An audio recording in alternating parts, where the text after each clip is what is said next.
Olá, amigo. Depois de estudarmos 7 semanas, chegamos na 8ª semana do estudo da lição da Escola Sabatina. O pastor Fernando, junto com os seus convidados, semanalmente tem estado aqui conosco para a gente poder aprender cada dia mais uma porção da Palavra de Deus. Estamos no 8º estudo, hoje vamos estudar sobre a Lei da Aliança, mas antes do estudo, eu queria animar você a que você tenha em suas mãos a lição da Escola Sabatina. A cada ano, nós temos uma atividade muito específica chamada o Maná. Que programa é esse do Maná? O Maná nada mais é do que animar os irmãos a fazerem a assinatura da lição da Escola Sabatina. Ou seja, o projeto Maná é um esforço unido da igreja para alcançar o maior número de pessoas de todas as idades com a lição da Escola Sabatina. E, acima de tudo, motivá-los ao estudo diário da Palavra de Deus. Ou seja, realizarmos a assinatura da lição da Escola Sabatina. Você sabe que quando você faz a assinatura da lição da Escola Sabatina, você vai só pagar 3 e vai receber 4. Por que é isso? Tem um desconto de 25%. Por que isso?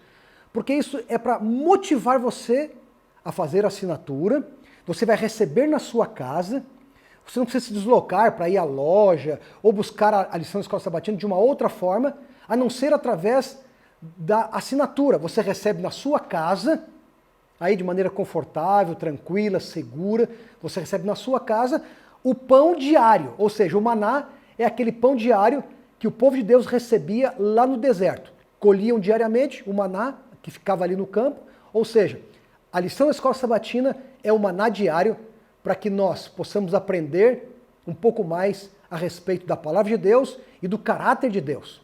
Espero que você tenha a lição da Escola Sabatina e, se não a tem, que busque a forma de adquiri-la ou agora ou através do projeto Maná, que é a assinatura anual, tá bom? Desafio você e agora, vamos juntos lá aprender um pouco mais do estudo dessa semana. Que Deus abençoe você e um forte abraço.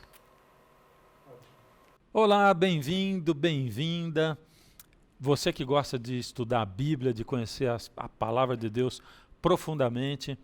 Esse é o nosso programa Classe de Professores aqui da Associação Paulistana. A Associação Paulistana, explicando melhor para vocês, é uma região central de São Paulo que a Igreja Adventista estabeleceu, onde tem muitas e muitas igrejas, né? E a gente aqui trabalha nessa região. E classe de professores é porque todo sábado a gente tem um pessoal que se reúne para estudar a Bíblia e tem professores ou coordenadores que dirigem esse estudo. Então, essa aqui é uma classe para dirigir ou para dar ideias ou para alimentar esses coordenadores juntamente com seus grupos. Mas é aberto para todo mundo que gosta de estudar a Bíblia. Lembrando que o nosso programa é gravado, mas que nesse mesmo tempo a gente tem aí Pastor César Reis, que está interagindo com você através do Facebook, YouTube, e a gente espera que você coloque suas considerações, coloque as suas ideias, o que você pensa, os seus pensamentos, né? Aí no Facebook, no YouTube, porque tudo isso somado àquilo que é falado aqui é que faz a nossa classe de professores interessante, importante, bonita, valiosa, tá bom? Bom, eu quero apresentar de novo os meus convidados. Temos de volta aqui pela 3ª vez o grupo 2. Hoje nós vamos estudar a lição 8, né? Que é a Lei da Aliança, e a gente tem ali em cima pela ordem o Lucas Iglesias, que além de ser meu filho, é professor de teologia lá no UNASP Engenheiro Coelho e pai do João, que é o nosso neto também, isso é importante. Depois ali está o Luciano, que trabalha na Nova Semente, ele é pastor auxiliar ali junto com o Edson Nunes, né? Está bem no coração de São Paulo. E abaixo dele aí o Andrei, que trabalha hoje na região do Jaguaré, cuidando ali de 5 igrejas, e que pastoreando 5 igrejas e que está conosco aqui também. Trabalhou comigo lá na Nova Semente quando eu fui pastor lá, né? Gente, bem-vindos aí. Vamos começar o estudo da nossa lição. Eu vou pedir para o Lucas orar para nós começarmos, por favor. Senhor Deus, muito obrigado por mais esse dia, por essa semana. agora esteja conosco ao estudarmos a tua palavra. Que ela fale ao nosso coração, em nome de Jesus. Amém. Amém. Como eu falei, a lei da aliança, né? Você que estudou a lição, bom, tá aqui a lição. Se você está entrando aqui e não sabe o que que é, né? Esse livrinho que ajuda a gente a estudar a Bíblia. O assunto geral é a promessa, a aliança, né? Que Deus fez com o ser humano, essa coisa de Deus correndo atrás de nós, né, como seres humanos e restabelecendo essa aliança, esse relacionamento conosco. Vamos pegar a parte de sábado e domingo, como sempre, unir as duas, e o primeiro assunto é a eleição de Israel. Lucas orou, dá para começar, Lucas, introduzindo isso aí para nós? Claro. Esse assunto da eleição é muito interessante porque eu acho que a nossa percepção de eleição muitas vezes atrapalha o que a Bíblia apresenta como uma realidade de eleição.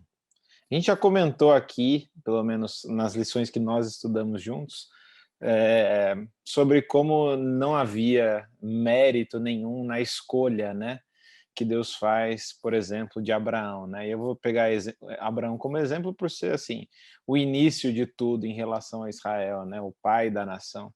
Então, Deus escolhe Abraão não por causa dele, né? Eu gosto bastante de um joguinho de frases que é como se Deus dissesse: Abraão, é você e não o outro. Só que o complemento é o mais importante, né? Porque assim, é você e não o outro, porque é você por causa do outro. Então, eu escolho você, Abraão, mas não é por causa de você. Eu escolho você por causa do outro. E isso muda completamente a nossa percepção de eleição. Para a gente, muitas vezes, o eleito é aquele que é o mais apto, ou aquele que depois desfruta de privilégios e tem regalias e etc. Mas, biblicamente, não. Deus escolhe, né? E isso funciona também, por exemplo, na escolha dos profetas, né? O profeta, ele não vai assim, poxa, vou fazer faculdade de teologia para ver se eu vou virar profeta um dia, né? Não, não existe isso. Todos os profetas se sentem incapazes dos seus chamados, indignos, né? Sem o know-how suficiente. E aqui Israel é, por Deus, dito que era incapaz, que era pequeno, era nada. Deuteronômio 7,7, né, por exemplo, vai falar: o Senhor os amou e os escolheu, não porque vocês eram mais numerosos do que os outros, pois vocês eram o menor de todos os povos. Então, só para te lembrar, né? O Senhor amou e escolheu porque vocês, não porque vocês eram os maiores, vocês eram os menores.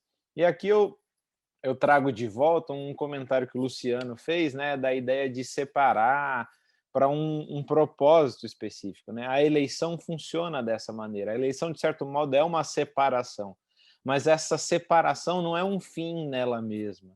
Ela tem um objetivo e tem um propósito. E o propósito da eleição é o outro. E uma ideia também que vai ilustrar bem essa dinâmica vai ser a do que é considerado santo ou da santidade. E quando a gente vai para Êxodo 19, o povo de Israel é chamado de uma nação de sacerdotes, nação santa, né? Aqueles eles são convocados ou são chamados a ser uma nação de sacerdotes, nação santa. E o ofício sacerdotal totalmente não é um ofício voltado a si, né? O sacerdote não trabalha para ele. O sacerdote trabalha para o povo. O santo, o separado, o eleito, ele não é aquele que é eleito, que é separado porque ele é melhor. É por causa do outro. Sempre o objetivo é o outro. Sempre o foco é o outro. Então, o que a gente precisa, né, antes de mais nada, é um reajuste de visão. E eu gosto bastante desse reajuste envolvendo o outro em vários aspectos. Eu gostaria de mencionar um, né, só para a gente ilustrar. Em Isaías 58, por exemplo, a gente vai ler sobre o jejum, né? Um tema que é bastante recorrente, o jejum. Em Isaías 58, quando nós vamos ler sobre o jejum, basicamente o jejum que Deus fala lá em Isaías é assim: você Israel, acha que jejum é afligir a alma de vocês, enfraquecer, e é o verbo aná lá em hebraico, né? Vocês acham que jejuar é vocês se enfraquecerem? Então vou falar o que é você jejuar. Jejuar e aí é usada a mesma palavra, aná, aflito, ou aquele que é afligido. Ele fala, é você cuidar, alimentar aquele que é enfraquecido. Então, ao invés de você pensar em si, é você pensar no outro. Ao invés de você deixar de comer, é você alimentar quem não tem o que comer.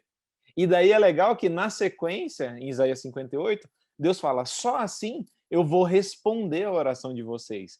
E a palavra para responder é a mesma raiz de aflito e mesmo de afligir, que é o aná. Então, assim, a resposta, o ouvir a oração, depende do que você faz pelo outro, não do que você faz para si. A religiosidade, antes de mais nada, não envolve você somente, os seus propósitos, as suas preocupações, mas o que você faz com essa bênção em relação ao outro. O eleito é aquele que trabalha por outro. Qual é o privilégio da eleição bíblica? Servir. Esse é o privilégio da eleição bíblica. Quem não vê privilégio no serviço, aí a gente já precisa começar um reajuste de percepção e de visão para ser cauteloso. Né? Show. Aqui tem um monte de coisa para a gente pensar, né? Mas você vai ver que todas as funções, mesmo as funções, o rei, inicialmente Deus não tinha um rei em Israel, quem comandava eram os juízes, né? E o juiz era aquele levantado por Deus para servir a nação e para dirigir a nação, trabalhar para as pessoas. Quando a nação escolhe um rei, Deus diz assim, olha, vocês vão escolher o rei e o rei vai querer seguir os outros reis, ele vai querer ser servido. Mas mesmo assim, vamos escolhendo aqui um rei que vai ser alguém que... E aí, Davi vai ser esse rei servo, tanto que ele é um tipo do próprio Cristo, né? Ou seja, aí a gente tem que colocar isso para hoje, né? Porque a visão hoje de religião eu vou para aquela igreja porque ali, naquela igreja, eu serei abençoado, eu vou receber, vão fazer milagre para mim, eu vou ter emprego, eu vou ter dinheiro. E mesmo nós, porque a gente faz isso, faz essa conversão lançando o olhar para outras religiões, né? Mas mesmo nós, né? Aí cabe a pergunta, por que eu vou à igreja? Por que eu, particularmente, Fernando, sou líder da igreja? A minha missão, a minha função é servir os outros ou é ser servido, né? Essas perguntas são muito pertinentes sempre, o tempo todo, para aquele que resolve ou que deseja, né, seguir Deus, que resolve responder o que Deus propõe, né? Alguém mais quer comentar alguma coisa aqui? Pode falar. Eu vou comentar sobre o que eu falei, né? Mas só a última coisinha. Até a linguagem que a gente usa, né? Eu vou me alimentar, né? Vou me alimentar. E esse texto de Isaías quebra completamente com isso, né? Você vai se alimentar, mas tá, quem você tem alimentado, né? E essa dinâmica, como eu falei, a gente pode ver em várias histórias da Bíblia, né? No Bom Samaritano é o exemplo clássico, né? Quem é o outro, né? Quem é o outro? E essa pergunta precisa de um reajuste também. Não interessa quem é, né? A pergunta é errada. A pergunta é, você é o outro para qualquer um, né? Você falou um negócio aí que também me chamou a atenção, que é assim, vou me alimentar, né? E não é isso que a gente pensa em fazer quando vai à igreja, né? E olha, quando chega num restaurante, né, você se alimenta mesmo. Você vai lá, se é um buffet, você vai lá, pega a sua comida, senta na mesa e você come, né? Na igreja, a gente tem esse comportamento. E as pessoas são capazes de chegarem lá e se comportar como num restaurante. Estou lá me alimentando, não interessa quem está do meu lado, quem está na minha frente, não interessa a necessidade que ele está passando, o que ele está vivendo, não interessa nada. Está aí um princípio completamente errado. Por isso, né, é interessante a gente analisar muito a época que a gente está vivendo hoje, né? Nós estamos, por exemplo, ficamos por causa de Covid, né, durante muito tempo, uma primeira vez, uma segunda vez, sabe-se lá se chegará a terceira, quarta vez, privados desse convívio social e até de igreja, né? Então, é Deus mostrando para a gente, eu preciso de igreja para poder ter comunhão com Deus, ou eu posso começar a servir e posso comungar com outras pessoas que não são, ou de outras maneiras, né?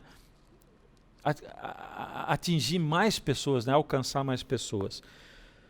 Maravilha, gente. Laços que unem, segunda-feira. E aí, que conexão isso aí tem com o domingo e tal? Luciano, vamos lá, sua vez agora. Bom, esses são os princípios que vão reorientar a nossa visão, né? Como o Lucas falou, não colocar o eu como centro de todas as coisas, como um fim em si mesmo, mas de servir o outro, né? E a gente tem falado nos últimos estudos que a gente fez de que Israel é parte de um todo, Abraão era parte de um todo, e a gente precisa se encaixar nisso também.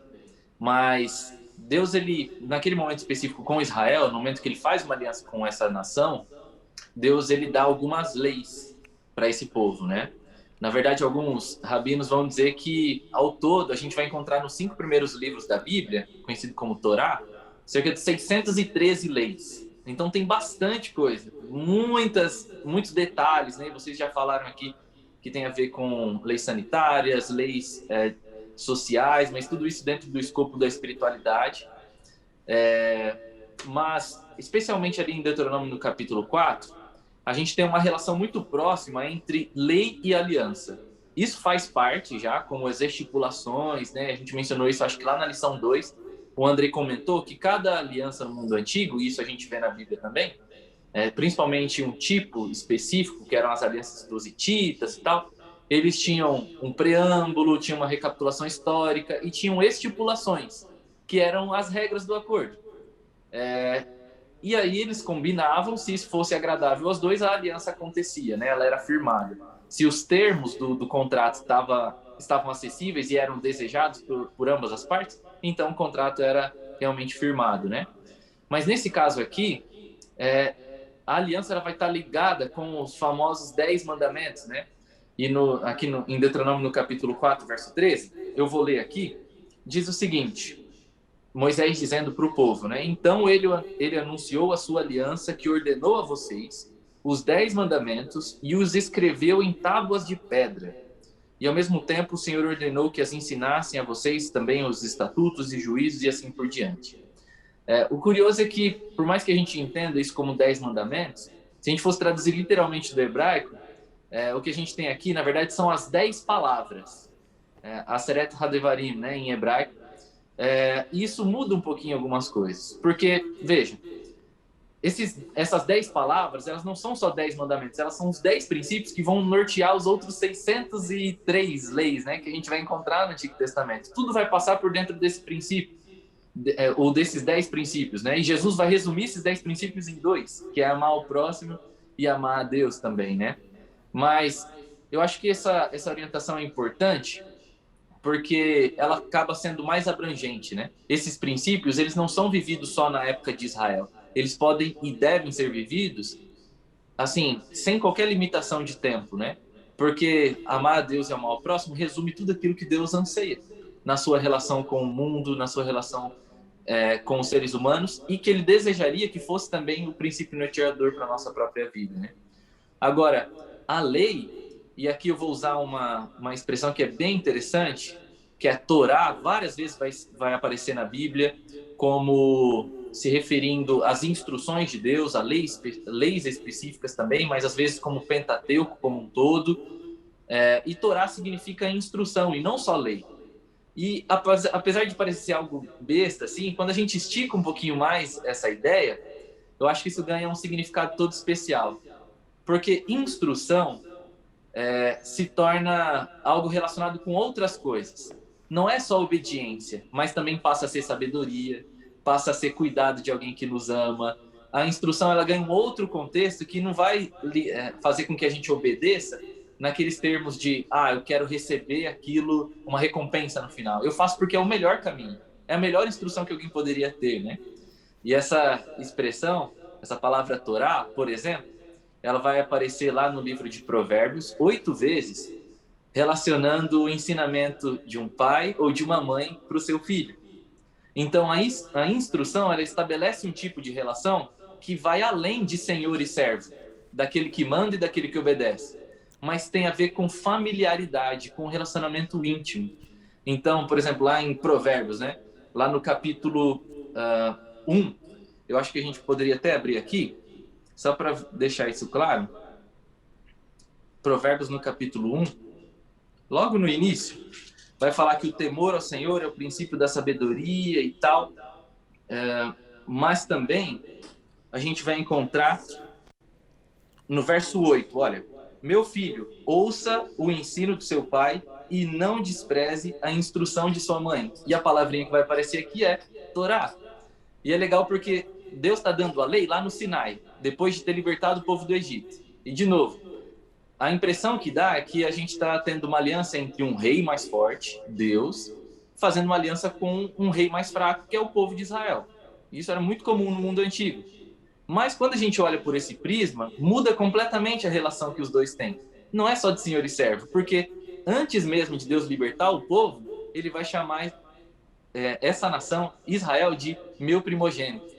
Então, quando Moisés vai falar para Faraó, deixe o meu povo ir, Deus, ele antes vai convencer Moisés, olha, vai lá e fala para Faraó que Israel é o meu primogênito, é o meu filho amado. E eu quero então que eles saiam dali. Então, a partir do momento que a gente entende a lei de Deus como instrução, a gente entende que Deus ele está convidando a gente, através da lei, através das suas instruções, a fazer parte da sua família, a ter uma relação superior, que excede a relação de senhor e servo, mas de paternidade ou de maternidade da parte de Deus, né? E é curioso porque lá em Lucas vai ter um episódio em que Jesus ele vai se relacionar com sua mãe, seus irmãos, mas de um jeito que soa meio estranho, né?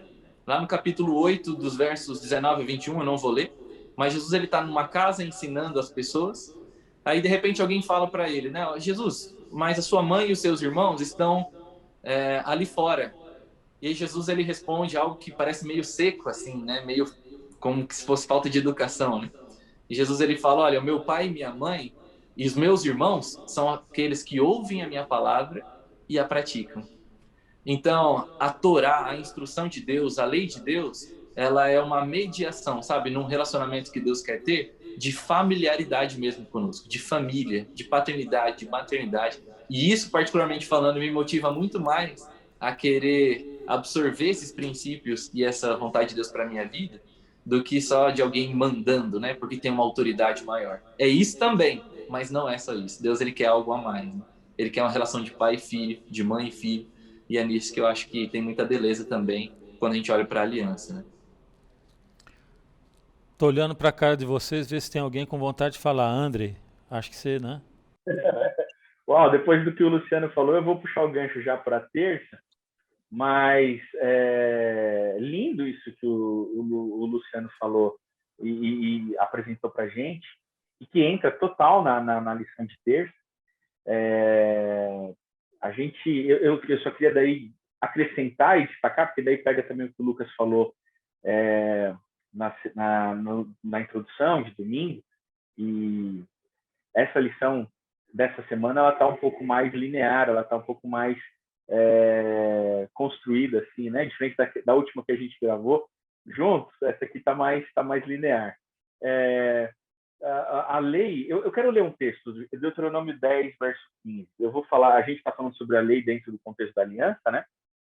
É legal ler, né? Porque o texto ele tem um poder diferente quando você cita alguma parte, você lê diferente, né? Sim, é a palavra, né? No verso 15 diz assim, é lindo esse verso. Esse verso aqui, e fala sobre a eleição que o Lucas falou lá no início, né? Então, somente o Senhor se afeiçoou a teus pais para os amar. A vós outros, descendentes deles, escolheu de todos os povos como hoje se vê. Então, assim, sabe por que vocês são nação eleita? Não porque vocês são bons, bonitos, especiais, mais legais, mais obedientes ou melhores, ou não são como aqueles pagãos miseráveis. Não é por isso, não. É tão somente porque o Senhor se afeiçoou de seus pais para os amar e os ama como um pai ama um filho, né? A eleição aqui, ela vem antes da entrega da lei.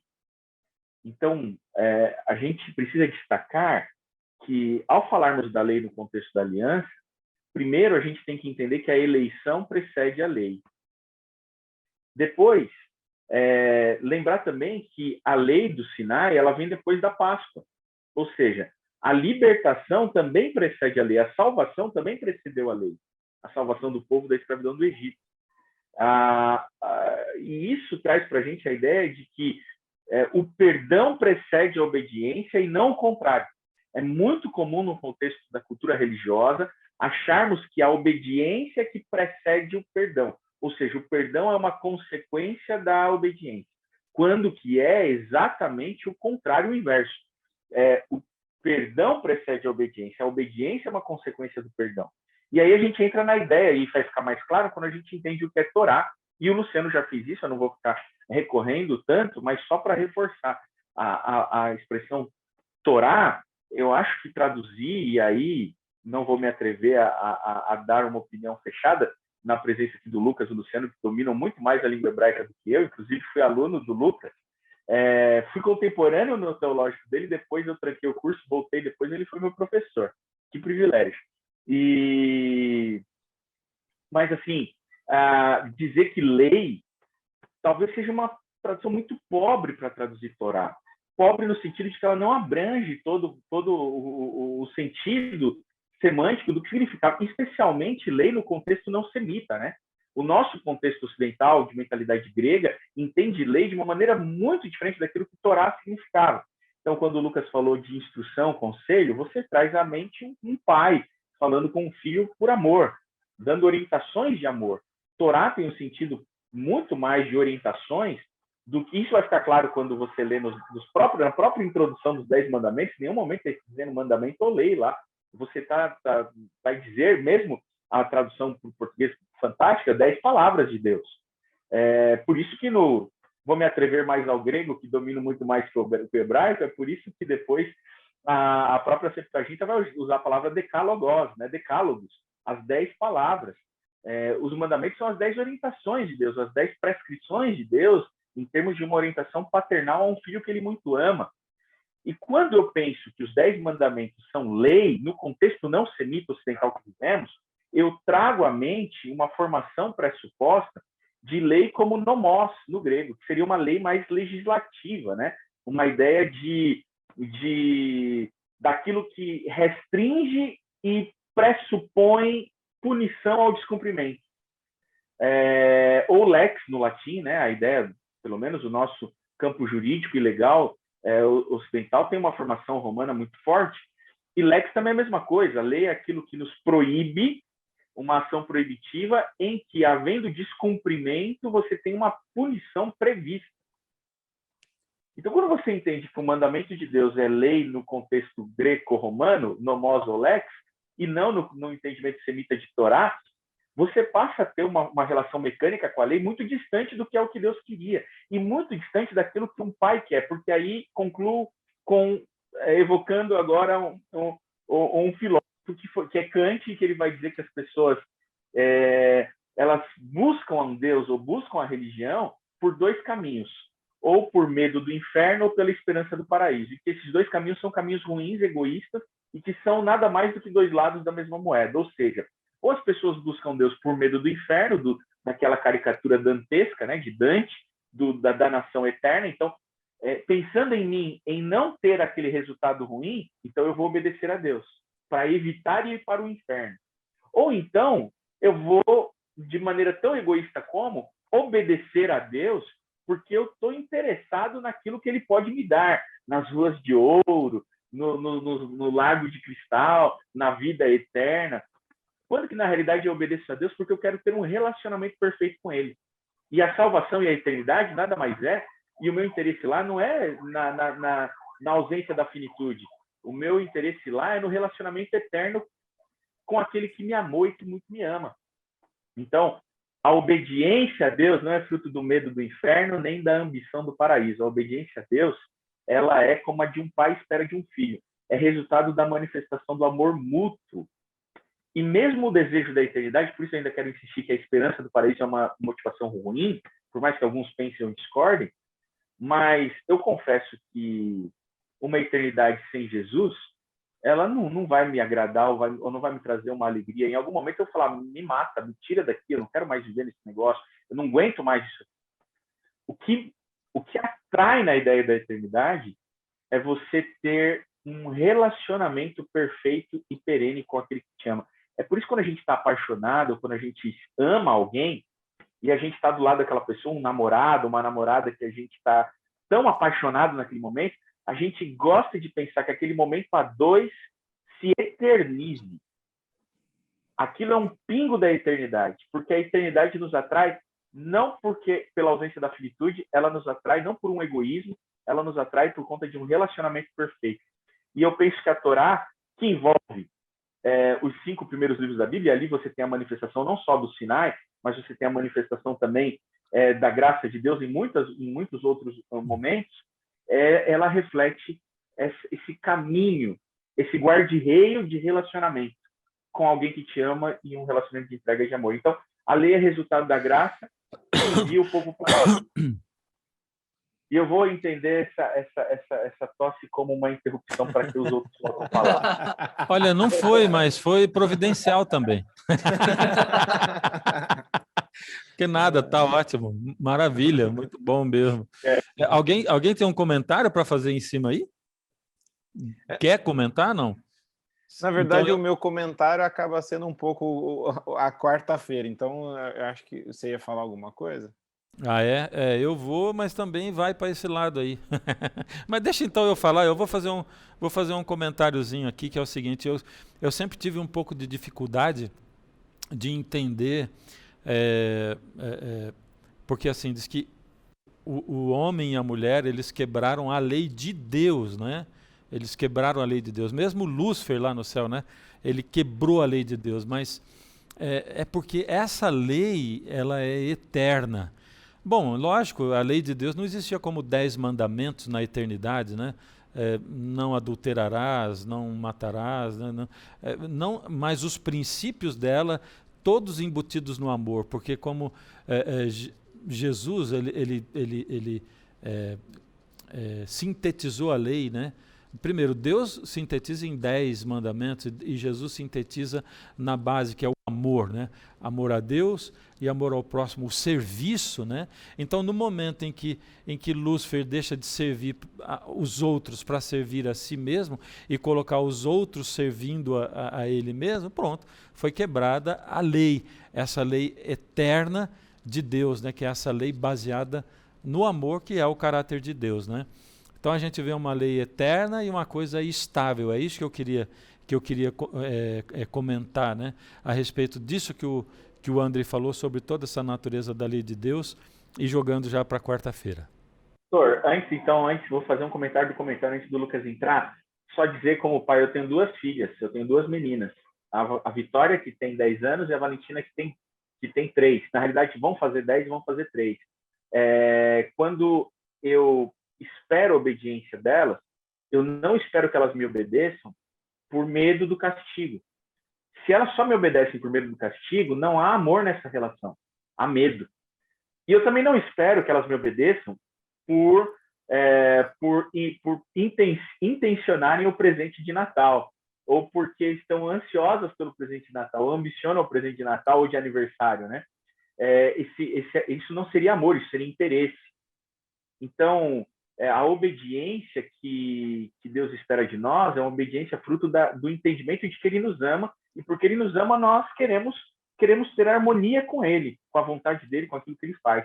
O meu medo, como pastor, é que a cultura religiosa, muitas vezes, ao falar da lei e da Torá, fala num sentido de medo do castigo, valorizando o castigo, ou interesses no ganho que ela pode trazer. E isso não é amor, isso é interesse ou medo. E com interesse e medo, uma relação de um filho com o pai por interesse ou medo chateia o pai. Eu fico imaginando o quanto que Deus fica chateado com a gente, usando uma expressão humana, é óbvio que Deus não se chateia, mas chateado conosco quando a gente demonstra obediência por medo ou por interesse, e não por amor. Isso aí. Lucas, vai lá. O Andrei. Vai no caminho. Comentando o que ele falou agora e já fazendo a ponte, né? É muito interessante, né? Obviamente, e essa é a questão da quarta-feira, né? Que a lei vai refletir o caráter de quem é Deus, né? Esse eu acho que seria o resumo, né?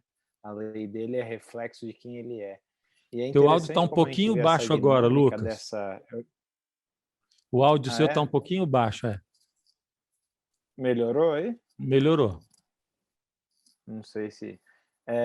Então, o que eu estava falando é que a lei de Deus reflete o caráter dele, né?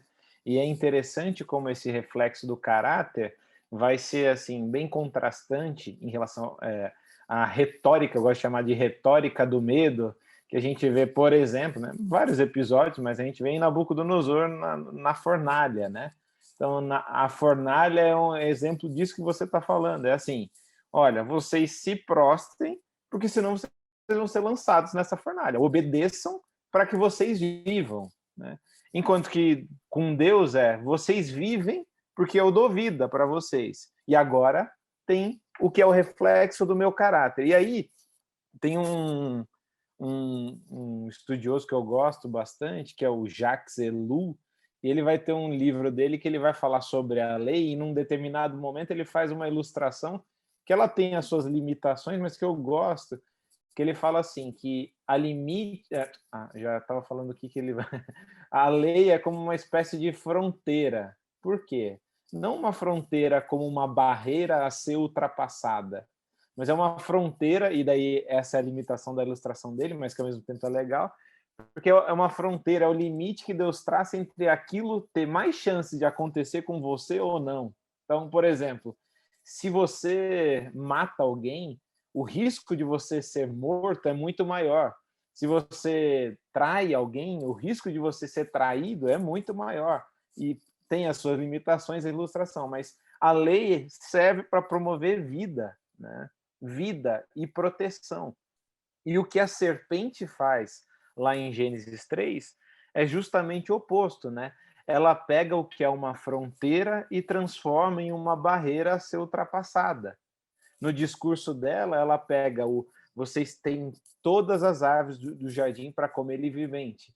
E daí ela vem e fala justamente o oposto. Peraí, vocês não podem comer de todas as árvores do jardim? Foi isso que Deus disse? Então ela questiona, né, a fronteira de proteção, a fronteira que, como toda lei divina, serve para promover vida, né? E isso a gente poderia até falar de todos os aspectos, né? Aspectos biológicos, químicos, físicos, as leis promovem vida, né? E ela transforma numa barreira a ser ultrapassada, né? E ao questionar essa lei, ela está questionando o caráter de Deus, né? Porque a lei reflete o caráter de Deus. Então, esse é um problema sério, né? Quando a gente só tem benefícios na lei, né? E tem uma coisa que eu já falei um monte de vezes em vários lugares, mas eu vou repetir porque eu acho interessante, né? Que para muitos, né? O pedido de Deus para que a gente repita essas leis, ele soa como algo mecânico, né? Então, por quê? Muito por influência da percepção da modernidade, de que a repetição é sinônimo de morte, a gente acha que repetir e obedecer às leis nos torna robôs, né? E daí tem vários filósofos que vão comentar sobre isso, né? E sociólogos, o Bauman vai falar, a Hannah Arendt, e a crítica deles é maravilhosa, né? Só que isso, no aspecto de repetição da lei, é interessante, porque repetir não vai me tornar o Charlie Chaplin no tempos modernos, né?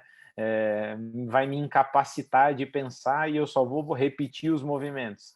Não, repetir biblicamente as leis e repetir obedecendo é sinônimo de vida, né?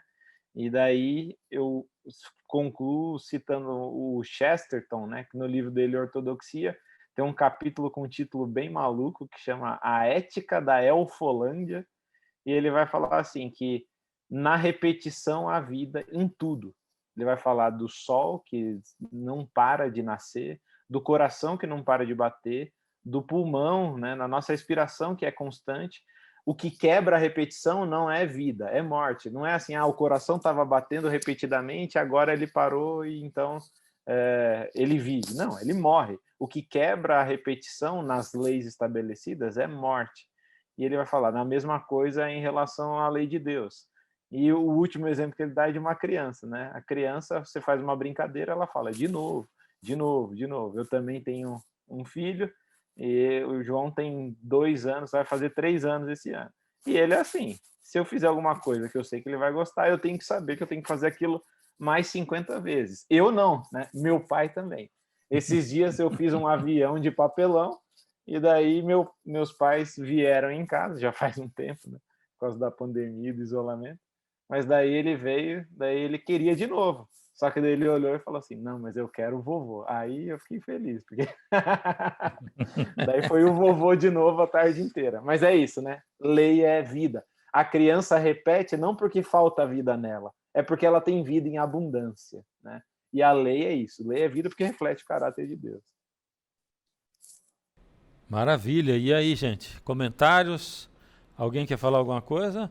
O único comentário que eu tenho para fazer é que lindo isso, que lindo. Obrigado, Lu. Lindo. Então vamos para lá. Vamos para quinta-feira, Luciano? Vamos.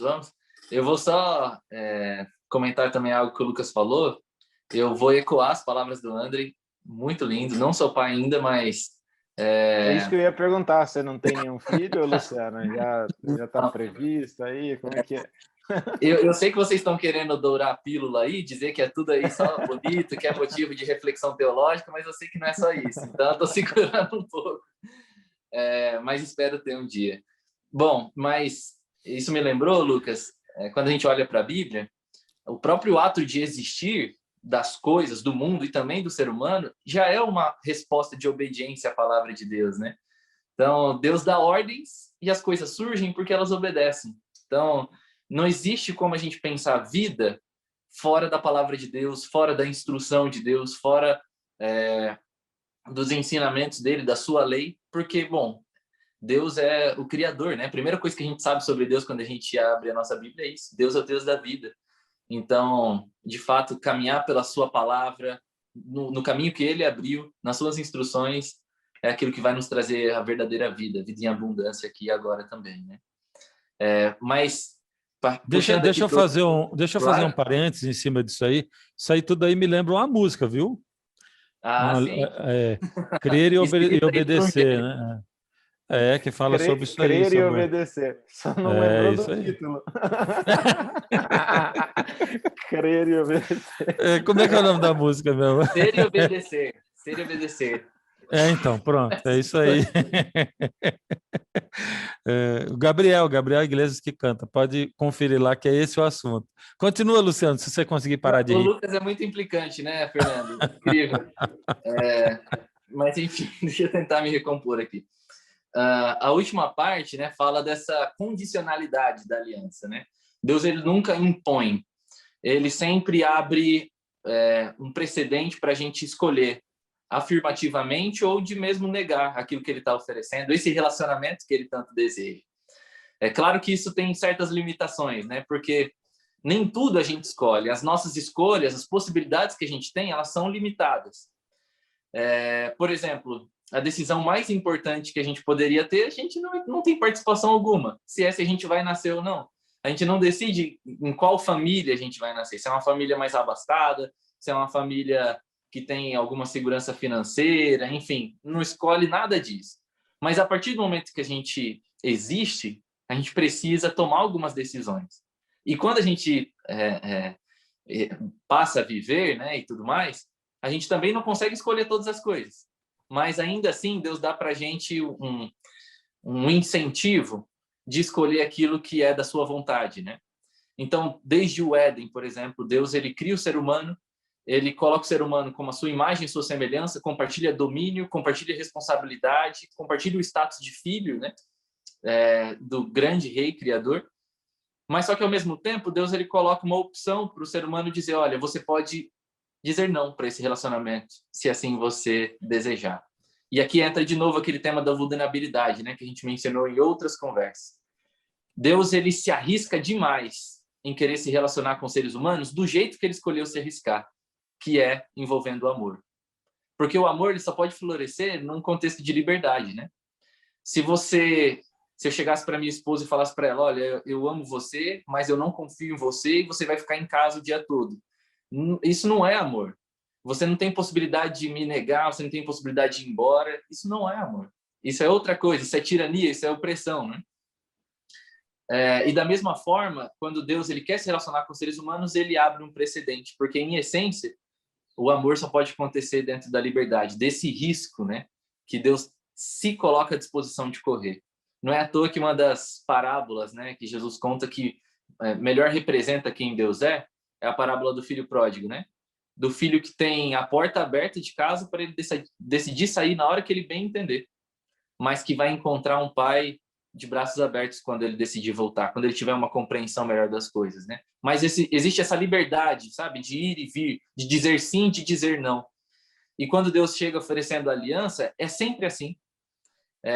Quando ele chega para o povo de Israel, ele fala: se vocês guardarem a minha aliança, então vocês serão minha propriedade peculiar, então vocês serão minha nação de sacerdotes, então vocês serão uma nação santa.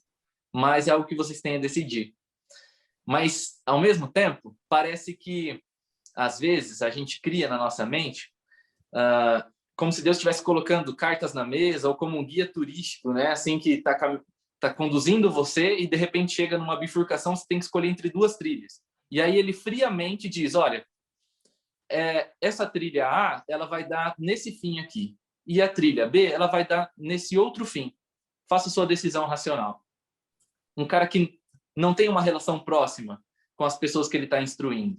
Agora, o Deus da Bíblia, ele não só vai colocar as opções na mesa, ele não só vai apontar os caminhos. E principalmente lá em Deuteronômio 30, né? Eu vejo isso de uma forma, assim, muito bonita da parte de Deus. Deus apaixonadamente, ou seja, não indiferente, nem apático ao ser que ele criou, aos seus filhos e filhas. Ele diz: aqui está diante de vocês a vida e a morte, a bênção e a maldição. E é curioso porque é como se Deus estivesse trazendo todo o povo de Israel para a árvore do conhecimento do bem e do mal, né? E dando a eles a oportunidade de escolher novamente qual futuro eles queriam para si: vida ou morte, bênção ou maldição. Mas no finalzinho do capítulo 30, Deus ele diz: escolham, pois, a vida, para que vivam vocês e os seus descendentes. Ou seja, ele não só dá as opções, mas ele chega próximo assim e ele diz: olha, eu não vou suportar ver você tomando outro caminho. Então, por favor, eu ia falar aqui por amor de Deus, né? Mas por amor de mim mesmo, eu vejo Deus dizendo assim: olha, escolha o melhor caminho. É isso aqui que eu quero para você. Eu quero que a gente desfrute de uma caminhada nesse sentido. É um Deus que apaixonadamente ele tenta nos convencer a seguir pelo caminho da vida, né? Mas sempre, sempre teremos diante de nós a possibilidade de escolha, porque Deus é amor. E amor é liberdade, e é uma escolha que a gente faz também. Deus nos ama, mas o amor dele é algo que espera uma correspondência da nossa parte. E aí entra a nossa decisão também, né? Essa condição abre espaço para nós querermos esse relacionamento, desejar esse relacionamento. E eu acho isso muito, muito bonito. Maravilha. A palavra de Deus é tão profunda, né? Bom, nós estamos chegando aqui no final do nosso tempo. Eu vou pedir, então, para fazerem as suas considerações finais, tá bom? Vamos dar um passeio assim e fechar a nossa discussão dessa noite aí, as considerações. Quem começa?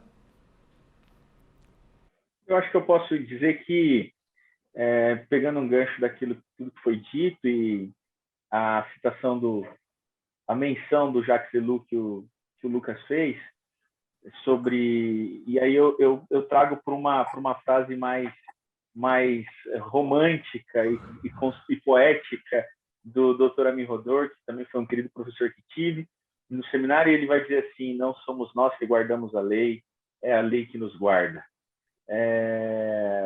Entender a lei como algo não restritivo ou barreira a ser superado, mas como um guarda-reio que protege, né? E também usando ainda mais uma vez, citando mais uma vez o Ami Rodor, ele vai dizer que não é o resumo da lei que é o amor, mas a soma de toda a lei que é o amor. Então, ao entender toda a vontade de Deus, revelada não só nas tábuas das 10 palavras, mas em toda a manifestação do percurso, como o Luciano colocou, onde ele não coloca só 2 caminhos à disposição, mas ele caminha revelando sua graça e seu amor com seus filhos, eu entendo ali o amor. E quando eu sigo aquilo, quando eu reflito aquilo que ele me ensina, eu estou manifestando o amor também, para com ele e para com os outros. Acho que eu vou na sequência aqui. Eu acho que de tudo isso que a gente falou, uma coisa é muito importante pessoalmente falando, que é, na minha relação com Deus, procurar obedecê-lo e absorver a sua vontade para minha vida, não porque eu tenho que prestar contas a um patrão, né, que vai chegar no final do ano e vai querer fazer um balanço da minha vida para me dar uma punição ou um aumento ou coisa do tipo, né? Mas um pai que quer ter uma boa relação com seu filho e que quer que o filho esteja bem, porque ele se importa de verdade conosco. Isso é muito importante porque se Deus é pai, então ele não ama punir a gente, né? Ele não nos ama punir. E, na verdade, ele quer que a gente entenda coisas e viva bem. E quando a gente coloca isso dentro da aliança, de novo, a gente não pode pensar a aliança entre Deus e o seu povo, entre Deus e nós, friamente ou tecnicamente. Mas é um pai que, ao mesmo tempo que olha para nossas insuficiências, para nossas falhas, ele é alguém que não vai nos punir eternamente. Ele é alguém que está procurando sempre nos alertar para um caminho de volta, e as suas consequências não são... são sempre tentando reerguer o filho que caiu, né? E não para afundar ninguém na lama.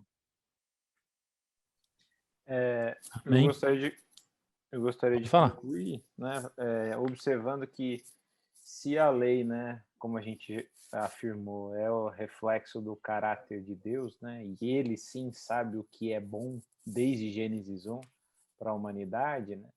Lucas, teu áudio está baixo de novo, se puder repetir, por favor. Deixa eu ver, melhorou aí meu áudio? Alô, pode repetir. Alô? Posso. Fala, vamos ver. Oi, alô, tá dando certo agora? Tá, ele tá um pouquinho abaixo dos outros, mas pode falar um pouquinho, acho que vai ter que falar um pouquinho mais. Mas eu não mexi em nada aqui, eu acho que... Tá, agora melhorou. Beleza. Então, para concluir, sendo a lei um reflexo do caráter de Deus, né, eu acho que um dos atos de maior sabedoria humana é obedecer. E sendo que Deus cria o ser humano livre, né, com total liberdade, obedecer é também o maior ato de liberdade, né? A possibilidade de escolher é a maior prova de que eu sou livre. A possibilidade de obedecer é a maior prova de que sou livre. Então, eu acho que o chamado bíblico é para que, sendo livres, nós obedeçamos a esse Deus que nos liberta e nos resgata constantemente. Bom, eu quero terminar dizendo assim que me emociona muito ver que tudo de Deus, tudo se resume em amor, que é a pessoa de Deus, né? Amor, o amor dele, que irradia e que depois recebe todo esse reflexo de volta, né? E que Israel, eu fico assim chocado de ver como tudo isso aqui foi oferecido para Israel como nação, e todas as promessas e tal, mas aquilo não recebeu o eco que Deus esperava, gostaria que tivesse, né?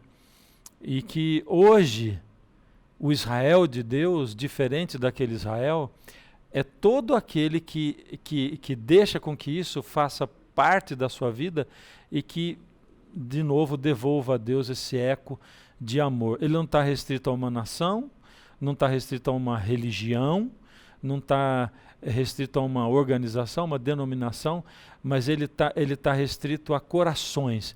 Essa igreja invisível de corações que, recebendo esse amor, recebem, guardam e difundem uns para com os outros também. Ou seja, é por isso que dessa última vez o plano de Deus, no fechamento dele, o povo de Deus, né? O povo de Deus é um povo vitorioso, porque é esse povo que não está restrito a uma nacionalidade, a uma religiosidade ou uma religião.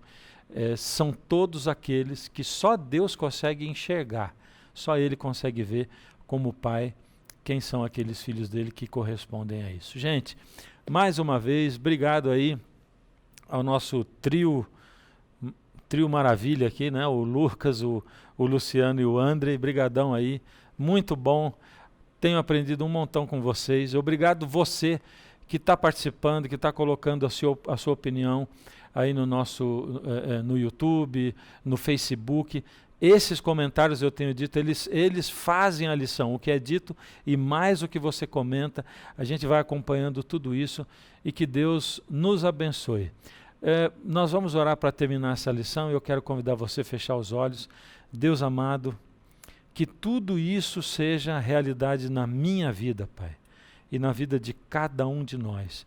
Toda essa oportunidade maravilhosa de sermos seus filhos, escolhendo obedecer e pertencer, que isso seja parte dessa aliança do Senhor comigo e minha com o Senhor também. Obrigado por isso, Senhor. Toma-nos nas suas mãos, em nome de Jesus. Amém. Valeu, gente. Até a próxima sexta-feira. Nós estamos aqui às ordens sempre, esperando você. Que Deus abençoe.